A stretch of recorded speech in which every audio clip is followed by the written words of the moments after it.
要決定一間屋佢本身嘅屋運或者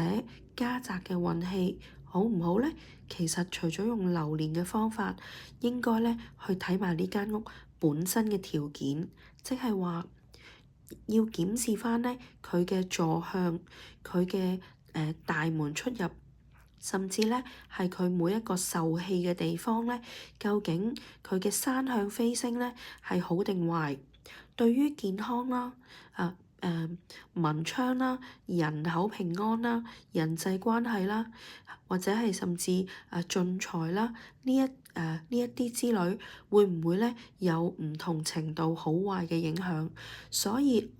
喺住屋上咧，我哋比較重視咧就係健康。咁所以一個流年好嘅屋咧，佢有機會佢嘅坐向咧係出現問題。咁所以其實兩樣嘢咧都應該去檢視㗎。